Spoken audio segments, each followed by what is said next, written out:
And welcome to Long Island in Crisis.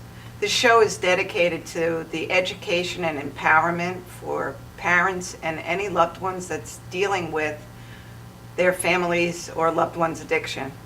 I lost my son Thomas on March 14, 2012, and I've become just a strong advocate to help people navigate for treatment of this disease, because there still is a big shame and stigma that goes along with someone suffering with the disease of addiction.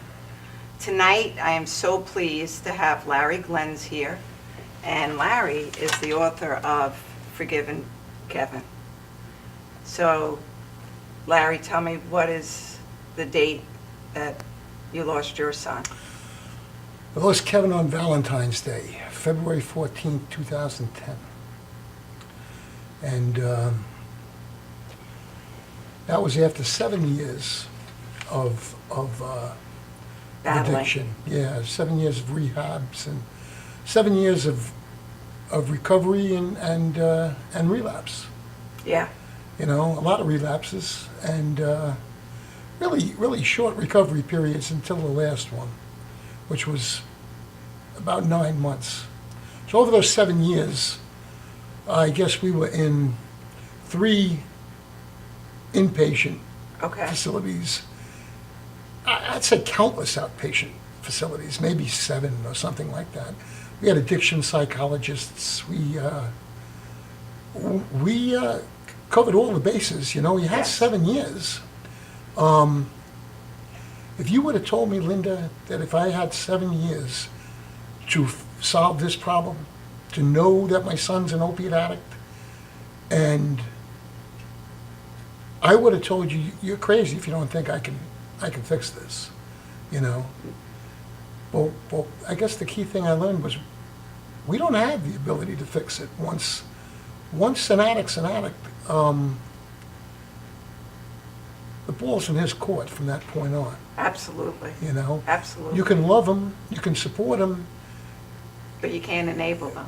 and that's the hard part. That's the hard part. Yeah, It's a very hard part to try to find that balance it is. where you're letting go because you're afraid to let go. Let's face it. But unfortunately, I know you didn't cause it, you can't cure it, and you can't control it. The 3 C's. The 3 C's. Yeah, And the 3 C's just are horrific. Because you Yeah. want to do something, you're helpless because this is your baby. You know, you got to let them fall when they're little, but there comes a time where, you know, if it was any other disease, but this disease leaves you feeling absolutely powerless. yeah. And if you would, you know, back when I found out first about it, which Kevin was a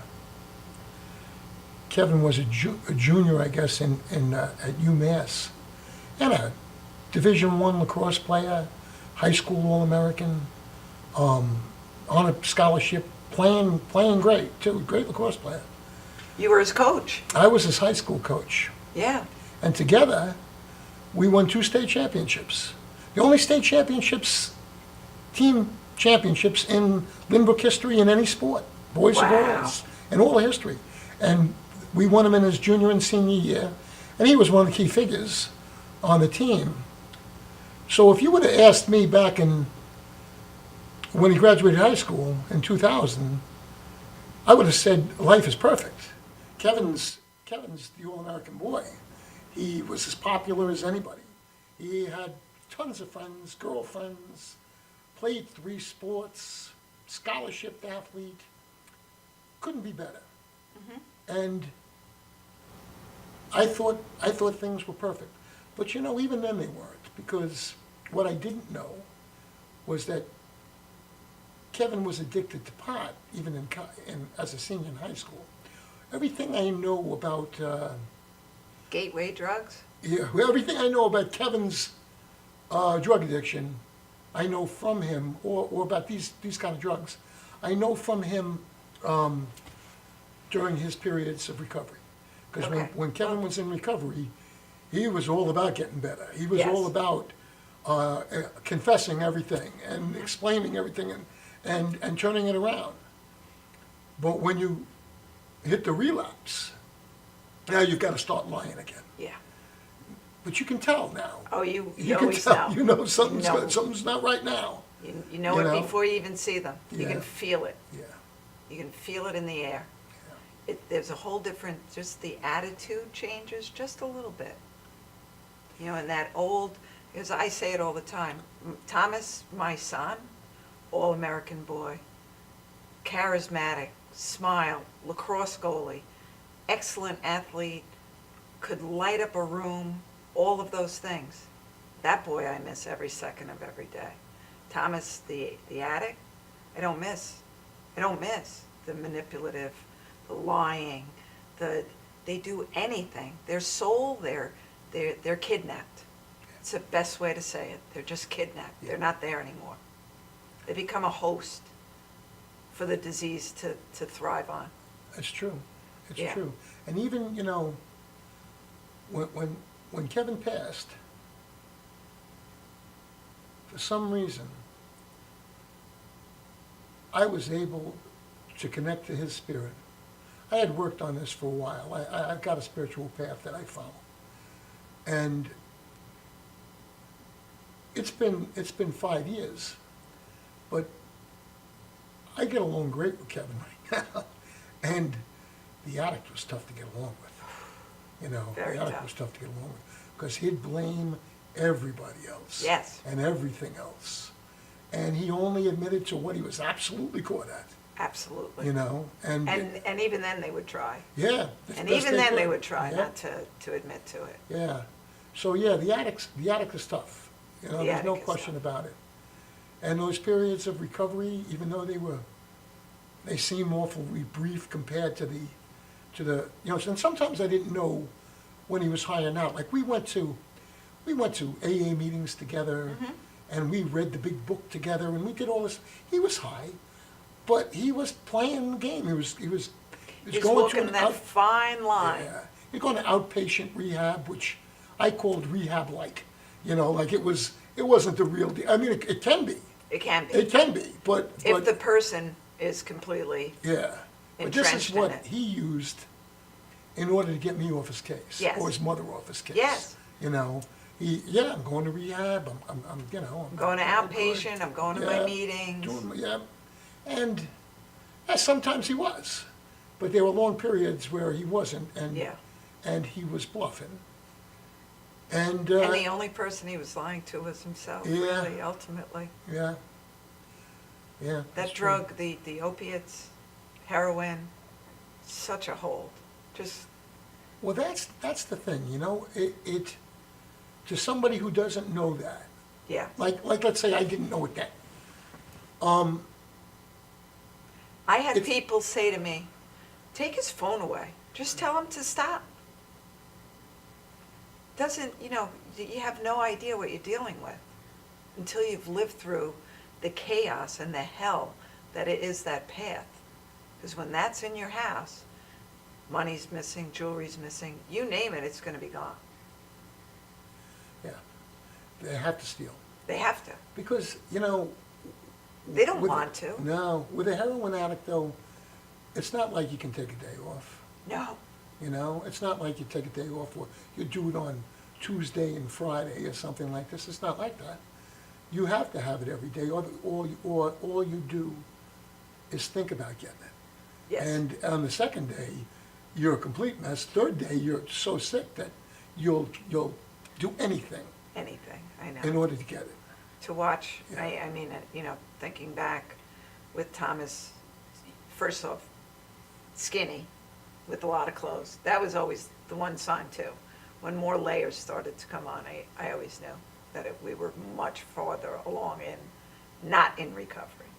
But to watch them shake and the vomiting and they can't, their skin crawls. That's how he described it to me one time. Yeah, Just can't even be in your own skin. It hurts. yeah. The detoxing is Yeah. awful. It's brutal. Yeah. And so it seemed like to me in the beginning, when I didn't really buy into the idea that it was a disease, Mm-hmm. that to me it was like Just stop. Yeah, it was a character flaw. Yeah. What's the matter with you? Don't you know this can't work? This is not sustainable? Can't you figure that out? And I would get a reaction like, look, Dad, I know you think that my love for you or for Mom, I ought to be able to do this, because I love you and respect you. But I'm sorry, it just doesn't work that way, Dad. Yeah. It's not, and he'd say things like, you can't possibly believe that I want to be like this. Nobody would want to be like this. Nobody chooses it. Yeah. Nobody, and that's what infuriates me with the shame and stigma of the disease, that people will honestly say, well, that's their choice. Let them do it. It doesn't matter. That they're choosing to do that. No one chooses that road. No one. It is not the path that anyone would willingly take and continue down. That's that fall. No way. I explain it to people, just they didn't have the shut-off valve. So that first substance that either Tom or Kevin had is, and when I hear parents say, it's only pot that they're smoking, or it's only beer that they're drinking, if they're 12, 13, 14 years old, they shouldn't be doing that, number one. But number two, they're forever, if they don't have that shut-off valve, we're going down a path that you don't want to even begin to imagine. Because not everybody becomes a heroin addict, but every heroin addict has started with pot or alcohol, Right. or cigarettes, for that matter. And I've spoken to enough people in rehabilitation, and was all the gateway drugs. Yeah. Well, and what I didn't understand, when you lose your son, Huh. you think back of what I should have done differently, all the things I could have done differently. I mean, that's pretty natural for a parent to wonder that. Of course. And I've heard from the experts in substance abuse that 30 people could have some beer, smoke some pot, and they could do it or not do it. But one of those, maybe, is hardwired for addiction. Exactly. And once they start, there's no red light. Right. It's all green. It's all green. And I can't tell you how many times he told me, when he was doing well, he said, look, Dad, I can't tell you that if somebody waved this stuff under my nose that I'd be able to say no. Even though I'm clean, I dream about it at night. I dream that I did it at night, and then I wake up. And I'm missing it. I know I didn't do it, but I want to. Yeah. And then maybe I get through that day, okay, I mean, everything evens out, and then I dream I did it again the next day. And everything's okay, but then all of a sudden, it's there. Yeah. And It's there's there, no... the want, the craving, the everything. Craving, The craving. it's incredible. Yeah. And I don't have that disease. So when I looked at it, I said, well, you got to do the things necessary to stop. Exactly. And I get, I know. And he did, but he couldn't. And at the end, it seemed like he quit. He went out to Iowa because he has cousins out there. Mm-hmm. And he couldn't get clean in New York. He kept relapsing. So his cousin Rob came out and he was 40 years old. He was a former Marine. He said he loved Kevin. And he says, well, why don't we take him out to Iowa? And we'll put him in rehab there, and then he can live with me. And he'll be out of that New York environment. Now, I had heard that a change of location doesn't change anything. You can find what you're looking for anywhere in the United States, in the world. Yeah. And eventually he did. Yeah. But the way he did, like you say, waved under his nose, he ran into somebody he was in rehab with that had relapsed. Ran into him in like a 7-Eleven. And the guy flashes an 80 milligram of Oxycontin at him. And he had $80. Yeah, the switch was made. And there it was. There it was, 9 months shot, Yeah, you know? yeah. Yeah, And you go back to ground zero yep, almost immediately. yeah. And the scary part then is that now that they've relapsed, they don't know the dosage. It's different now.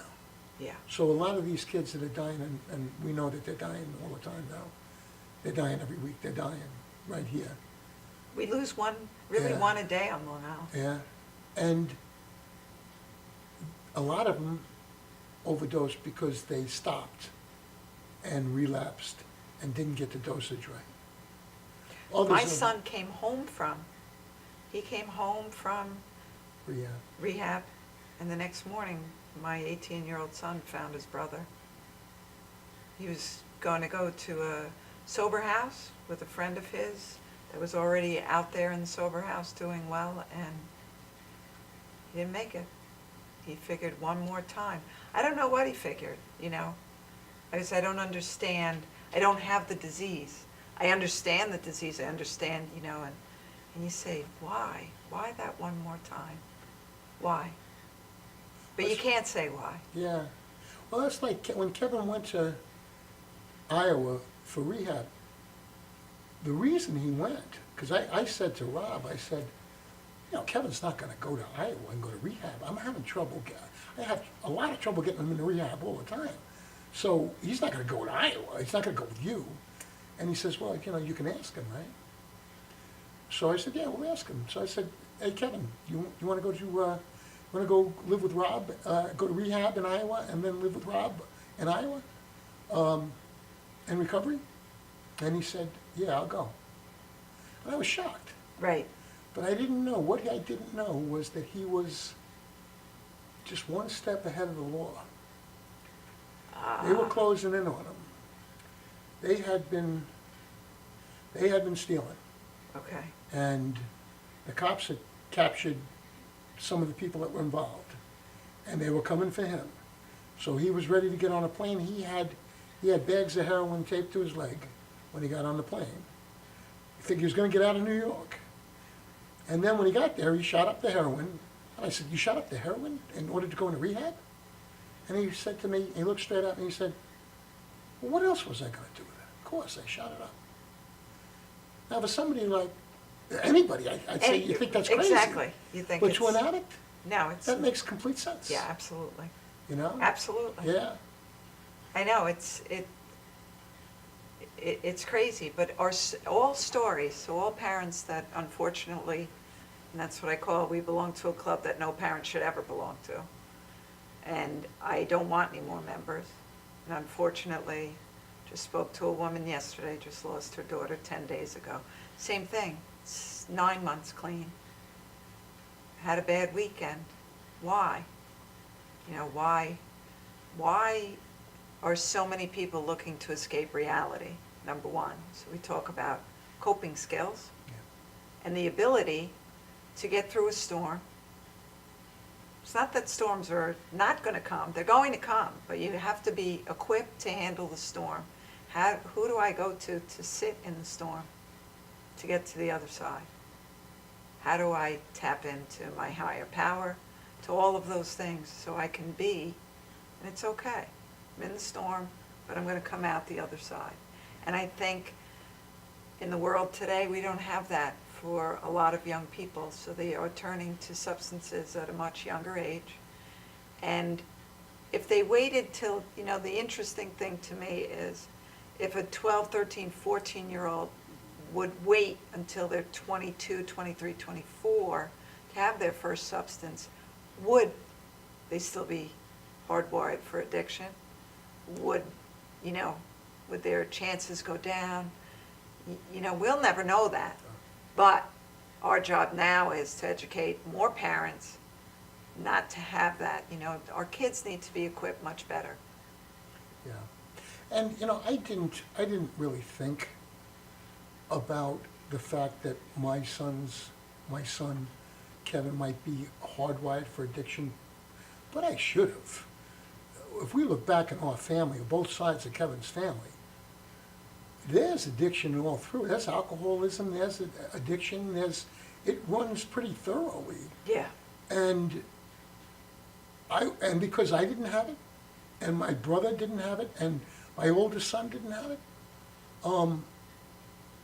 I didn't consider it. But I should have. It's deep in the family, so. Kids at a very young age need to know about making healthy choices. It's not a good choice or a bad choice, because our kids were good kids. All kids are good kids. Let's put that right out there. All parents mean well, but stuff happens. But I think when you have the disease in your family, you can have a discussion with a 6-year-old or a 7-year-old about making healthier choices, and maybe why we can't go visit grandma or grandpa or an aunt and uncle because they're not making a healthy decision today or a healthy choice. So they're not behaving in a way that we're going to visit with them today. Do you know what I mean? It has to start planting the seeds so that they understand what, the consequences of making that choices when they are faced with it. But there are all these kids that want to escape reality. And as a society, we have to take a step back and ask why. Yeah. What's going on in the world that they don't want to be here or, be present? We were just talking right before the show, if we taught our kids to meditate or do different things, I don't know what the answer is, but I know that education in elementary school, all of these things is necessary. Yeah. Education has got to be the only way. We've got to educate them earlier. And parents. And parents. And, I don't know what I could have done differently when he was younger, like to keep him away from pot, let's say. Because it's pretty much what some guys do, right? I mean, it's, and a lot of kids have done that and been fine. Went on to lead productive lives. Correct. But there were those who are hardwired. Yes. And once they smoke pot, they'll smoke pot every day. Yes. And then Kevin they was need one of something those. more. I didn't know that Kevin was smoking pot every day. And, a decent question would say, I mean, I was at home every night with Kevin. I was a teacher in the school. I was his coach. So a natural question to ask me would have been, well, where were you where were you? What were you doing? Right. When Kevin was getting high every day? And I don't have a good answer. All I can say is that it seemed like everything was going good. Kevin was winning championships and getting good grades and going to college and doing all the things that you'd want a kid to do.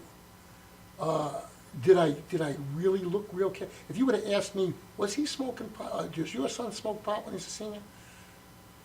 I would have said, probably, maybe. I know the guys he's hanging out with. Yeah, they probably smoke some pot, and wasn't scared of it at all. Right. Because the kid was doing his job. Right. And that's, I'm going to hold you on that thought, and we're going to be right back after this message.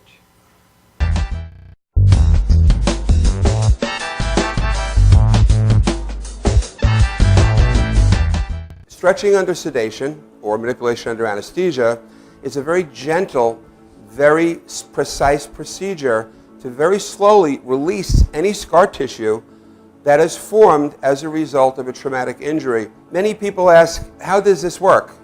Will I get hurt? Will you stretch me too far?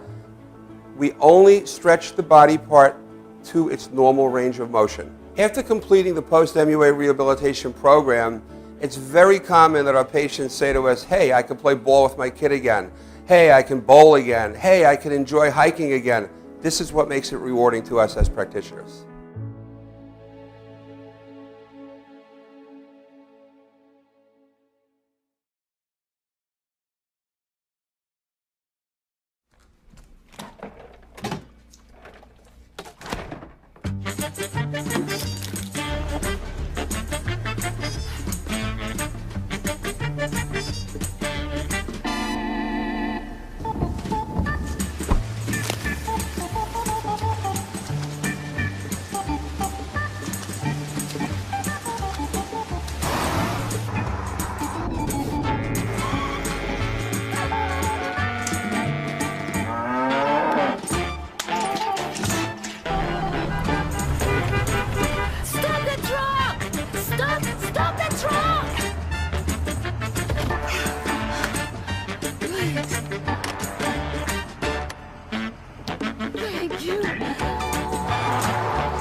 Galaxy Luxury Coach is a full-service limousine and party bus company.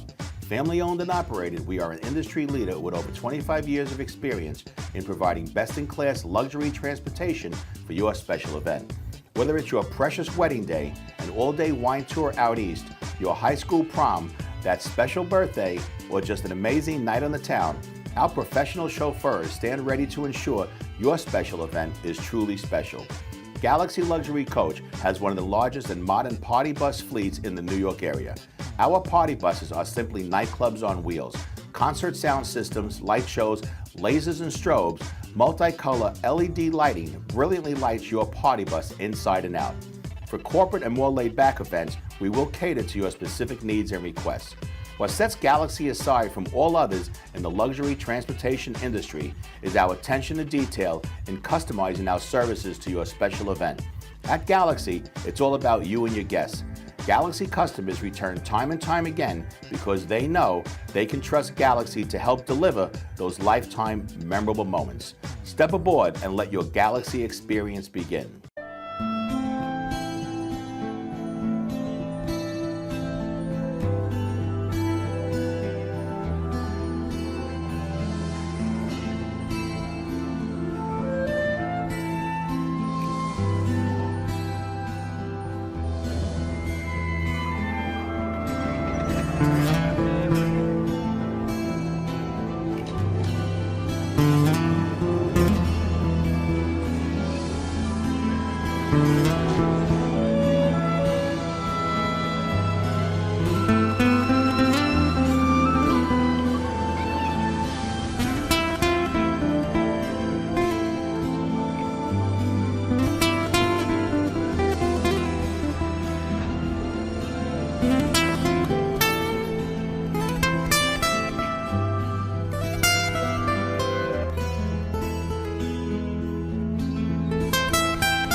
After all the candles are blown out, after the last toast of the night, Cambridge paving stones with Armortech stand the test of time.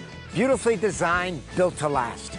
Only Cambridge paving stones have Armortech, our unique process that produces a rich, distinctive color. Create your own memories with Cambridge paving stones. Visit CambridgePavers.com. Cambridge paving stones with Armortech will always look like new.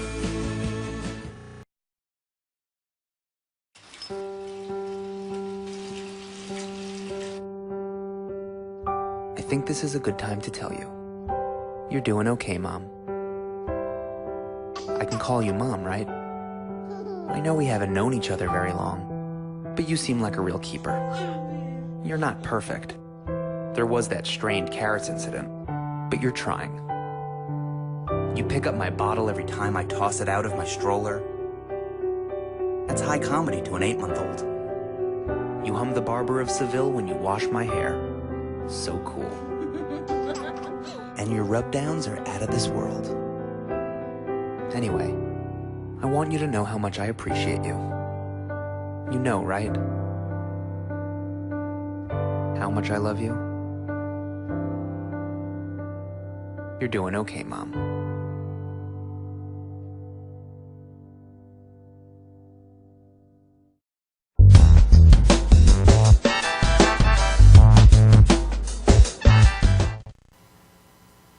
Welcome back to Long Island in Crisis, and I'm sitting here with Larry, and it's, you know, it sucks that I have to meet you because you're part of this club, but the one thing that I, you know, having had to have this journey or being on this journey, I've met some really amazing people. And, you know, the book, I read the book, and it's my story with different names, really. And it's so similar to all the other stories. But before we left on the break, we were talking about what do we do if we don't want to be standing where we are 5 years from now? We have to start educating parents. We have to start educating children at a much younger age to recognize signs and symptoms, to recognize risk factors, for all of these things, you know. Parents need to be a much more, and I know, especially on Long Island, it's tough to make it here. So parents are struggling, you know, with a lot of different things, you know, making a living, doing all of that, but we have to get back to just some very, very basics. You know, the thing I think about, a lot of times, I think about what we should do differently. And I don't know exactly what I mean, I would have been more alert to the smell of pot or something. I would have been more alert, knowing what I know now. But I don't know if anything fear-based is going to work. I mean, we all get so scared when we have this problem. I mean, it's the scariest. And then It's frightening, but I don't Yeah. want it to be fear-based. I want to empower people Yeah. to know, just know, you know, there's nobody that knows your children better than especially a mom. And I don't mean anything against dads, but right. there's moms that you have an innate sense. Mm-hmm. So when you have that feeling that something's wrong, something's wrong. By ignoring it or by saying, well, that's normal behavior for a teenager. It's not, and it cannot be sometimes, and you really don't want to start that road. You know, it's scary to face that. You know, and unfortunately in our society, if God forbid my son Thomas had, you know, cancer, they would have thrown a spaghetti dinner at the VFW for him and raised funds. But he was stricken with the disease of addiction, and it was, oh, well, you know, they went through a divorce. You know, there's always blame. And there's always, you know, there's not sympathy. But you're dealing with a mind disease, and it is classified as a disease. Yeah. So there needs to just be awareness. And, you know, I will tell you on the lacrosse field, if you have 30 players on your team, there are 60 parents sitting there, and if they were to talk to each other, they'd be facing a lot of the same things, but nobody discusses things anymore. You know, when I was a little kid, and you know my brother, but if I was 3 blocks over, by the time I rode my bike home, my mother knew what I did if I did something wrong 3 blocks over. Yeah. We need to go back to being a community that raises a child. Yeah. And being aware and saying, well, that's not my kid, so I'm not going to worry about it. You Yeah. know, a lot of things need to just back to basics. Is that maybe what I'm trying to say? I don't know. I think, you know, the reason I brought up the fear thing of as I look back, once I knew about it, well, I was all about fixing it, right? I mean, it was all about rehabs, it was all about AA or the 12 step, in particular the 12 steps, and this is what works, and Yes. when I didn't get the behavior from my son that I wanted, I was so fearful that I used anger, and I used shame, and I used guilt to try to get him to stop. Yes. Mostly because I was so scared Yes. that, well, what did happen was going to happen, right? I was so scared. And that doesn't work. The guilt, the shame, the anger, it doesn't work. And, you know, we have this, my book is being made into a movie, and we Yes. have a crowdsourcing, an Indiegogo campaign. You can go to forgivingkevin.com, and And We're- I'm going to hold up the book again, because for any parent, you should read this book. Whether you're afflicted with the disease of addiction in your family or not. So I think it just gives so much insight into a lot of things. yeah, And it taps into your faith, into your higher power. no doubt. And that's where my strength comes from. Mine too. You know, Yeah. I always, and I say it when I speak, you know, I prayed for a strong, peaceful Thomas, and many people prayed for a strong, peaceful Thomas. I have a strong, peaceful Thomas. Not how I envisioned that it would happen, but I cannot question the decision that was made. That's right. And I live there. I feel the same way. I have Kevin in my heart with me all the time. Always. And I can talk to him. I hear his voice. Yes. I know it's him because he's got that sarcasm that I'm very familiar with, you know? And I can tell, but now he's on my side. Yes. He's like, right now, he's like a guiding angel. Yes. And he was no angel. You know? Well, So, you know, yeah. I'm sure he's met Thomas then too. Yeah, So. yeah. 'Cause And so- Thomas was no angel either, Yeah, but beautiful kids. but beautiful kids. Yeah. And, you know, when you say that, it's not that they were malicious, bad, they were kids. They were kids with a great spirit, with a Yeah. great energy, with, you know, like I said, my son could come in and when he smiled and he had a deep voice and would giggle like that, man, that could light up a room. And one of the things we have in common deeply is that we both want the lives of our kids to count for something. Yes, That's why you're doing what you're doing. yes, That's why I wrote that book, and that's why I said yes to this movie offer. Because I feel like I'm teamed up now with Kevin as a force for good in the world. yes, And we're doing that a little with the book. Because I wrote that book, I get invited to high schools to speak, and I get to speak at high schools. I've been in high schools my whole life as a teacher, so I'm Yes. very, very comfortable speaking to high school kids. And this is an important story, and it's a compelling story that they can kind of identify with. And even though they're not an addict, they've got a better understanding of drugs than I wish they had, you know? I know. And- They know a lot more Yeah, at a very young age. You know, Yeah. I speak all over the state. I go to treatment, I go to rehabs, and I speak to the residents. And because they don't understand what they're doing to their families. They really, they don't have that concept. But now that they have, their brain is a little bit clearer. And I always ask the question, if you could go back and speak to yourself, what age would you be not to start drugs? And 12 is the overwhelming age. So, you know, bullying, ADHD, different things going on, divorce, you know, that they needed to escape from where they are. And that's the overwhelming majority of them. And then there's going to be a small group of kids that are just risk takers. You're always going to have those, right. you know, but Yeah. you know, Kevin was a high anxiety kid. If he didn't have his homework done, I mean, he was labeled learning disabled, LD.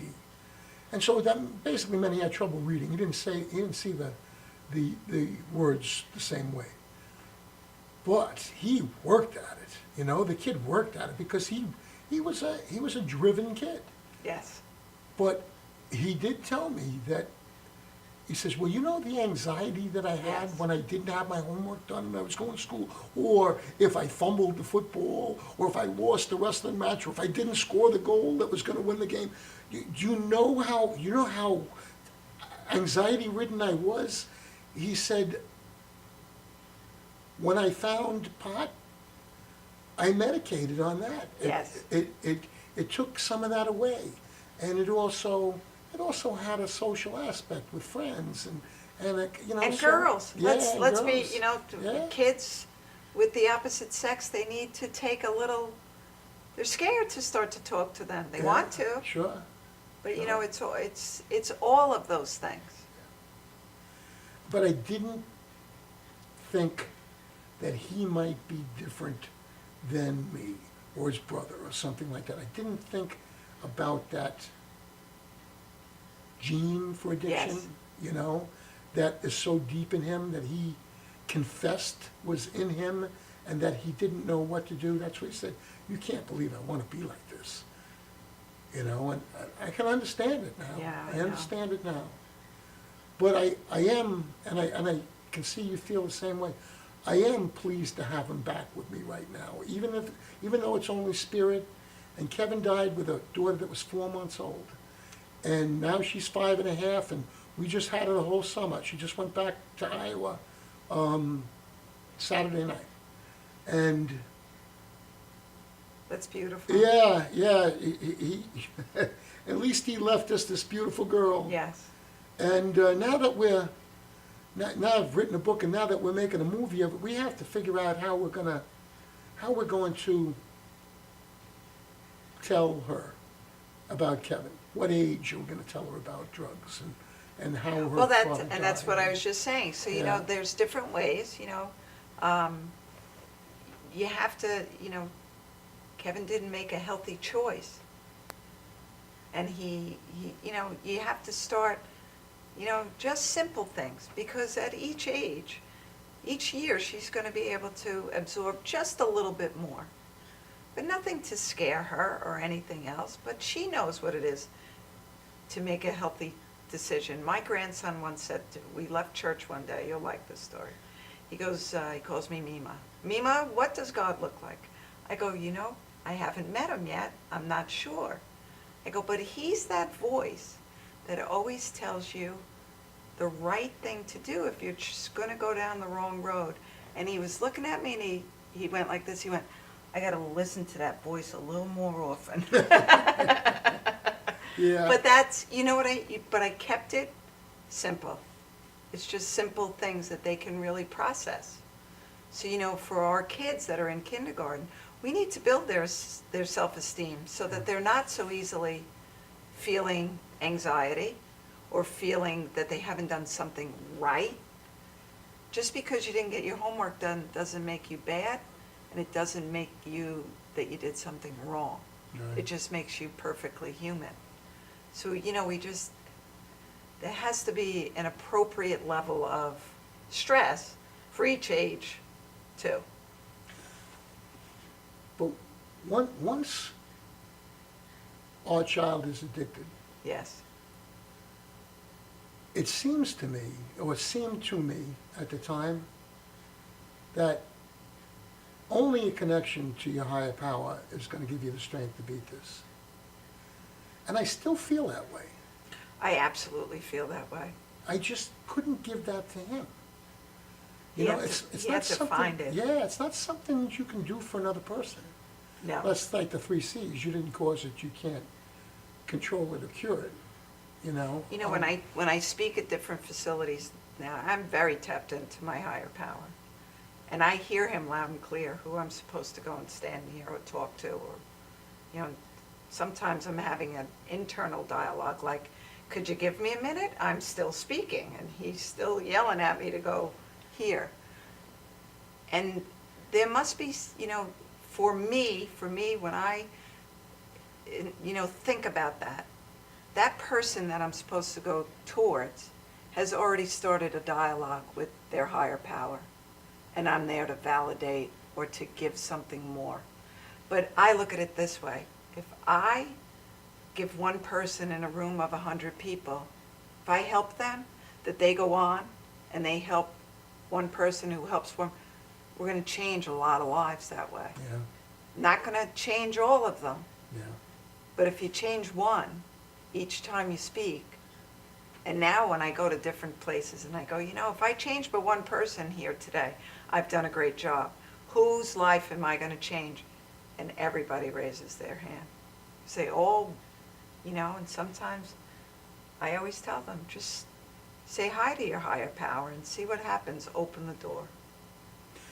One of the most wonderful thing in my life right now is when I get an opportunity to feel Kevin's arm around me while I talk to other kids. And like you say, if you only helped one, that would be enough. And you don't know.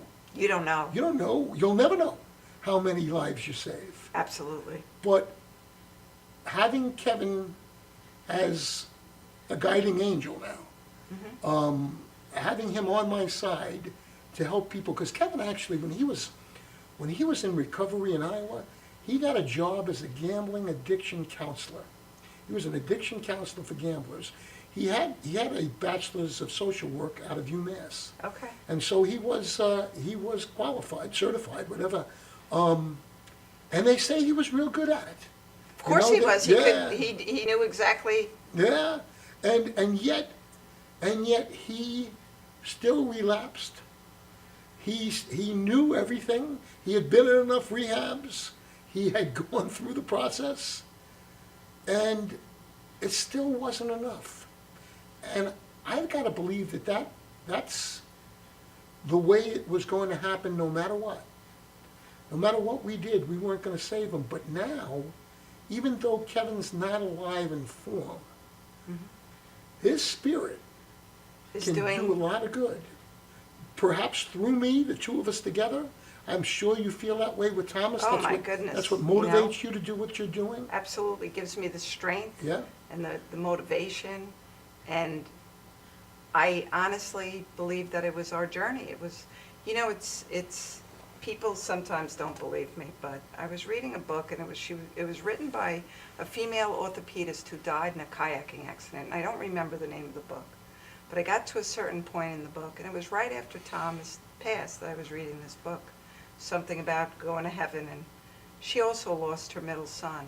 But it got to a point in the book, and she was talking to her son that had passed when he was 5 or 6 years old, talking about going to college, and the little boy said back to her, "I'm not going to be old, Mommy."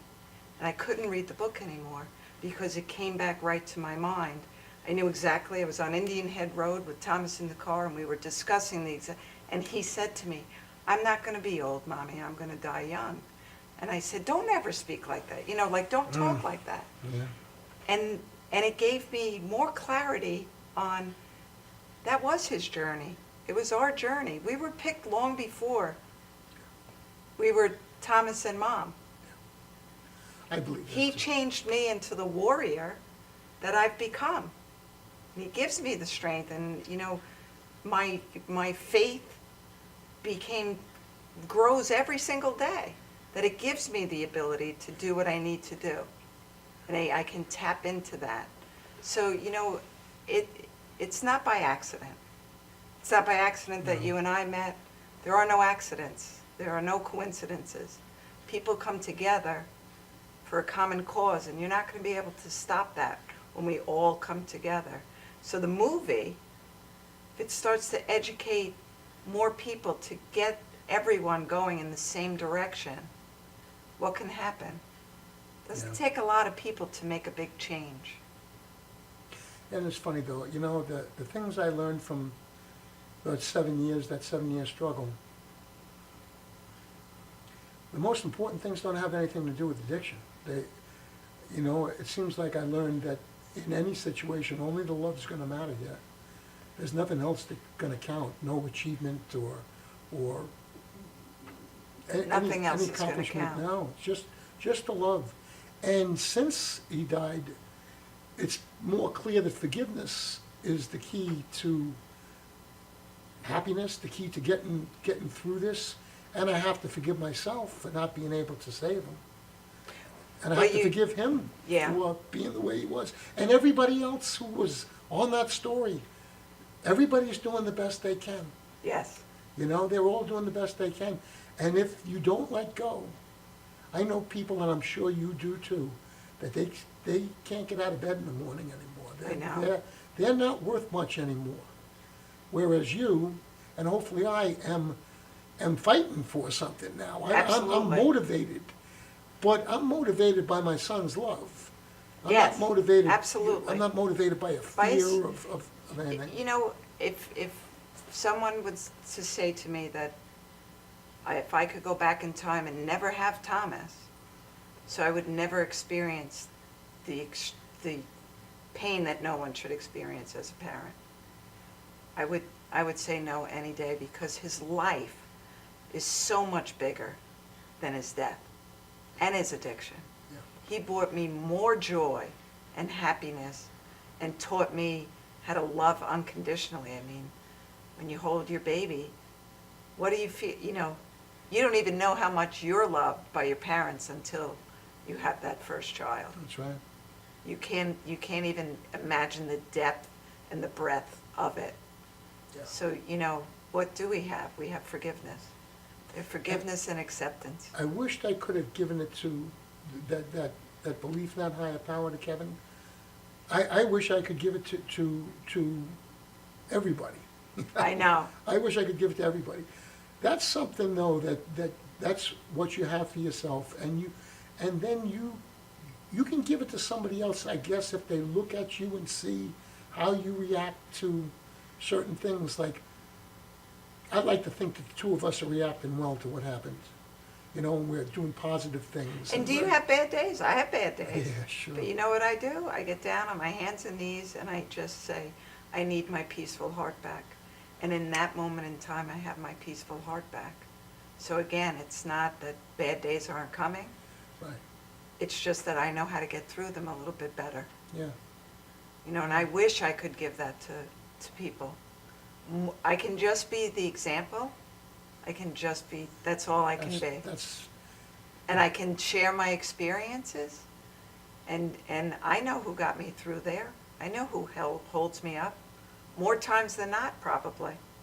Because I still, through it all, I was a single mom with 2 other kids that I had to show up and be a mom for. yeah, And after the fact, I had to be a mom for, because they were going through their own loss.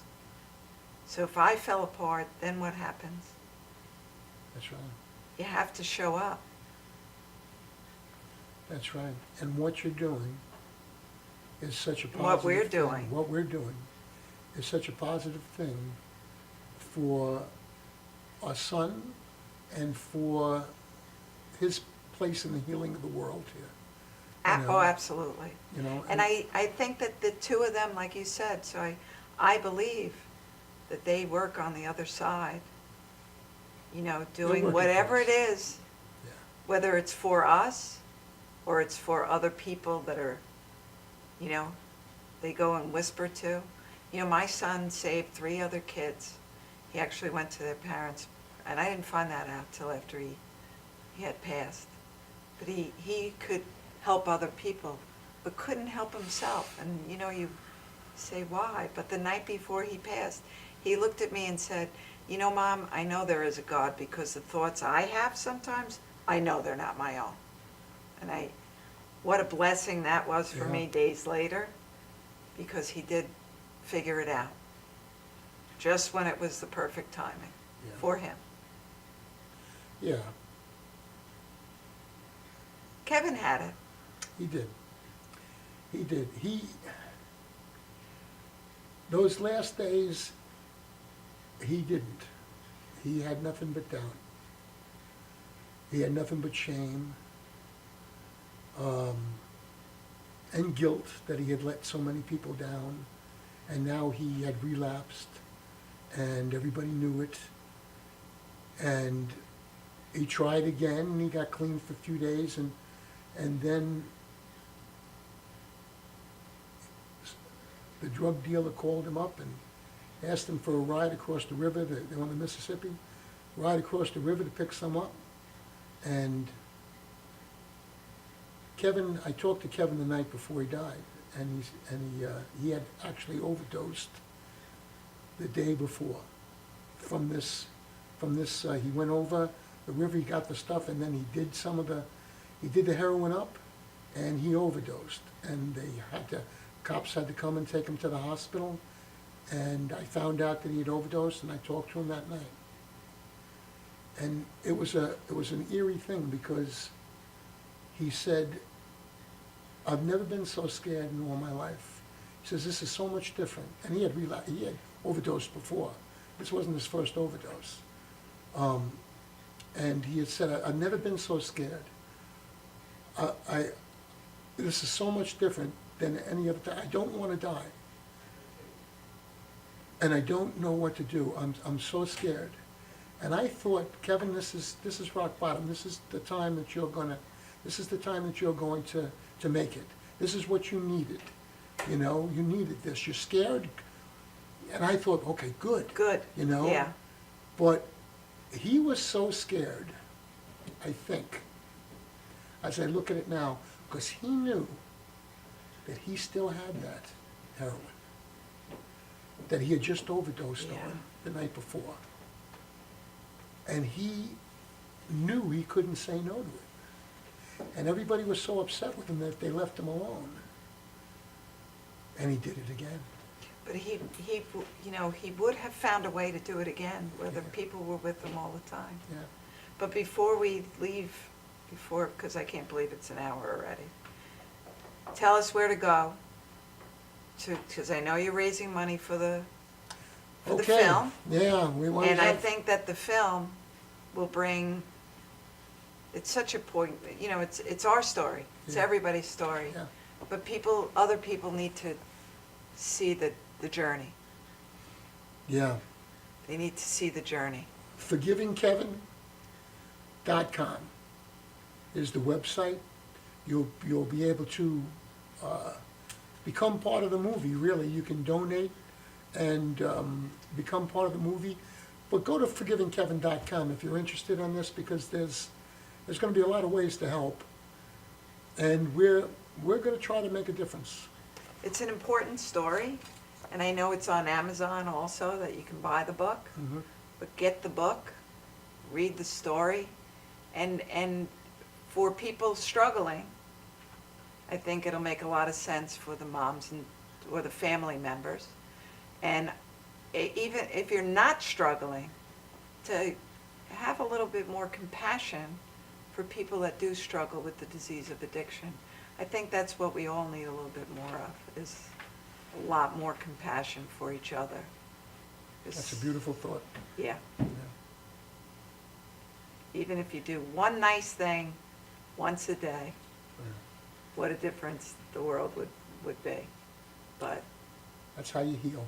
that is how you heal. It's very empowering to know that you can help change the direction of somebody's life by telling your story.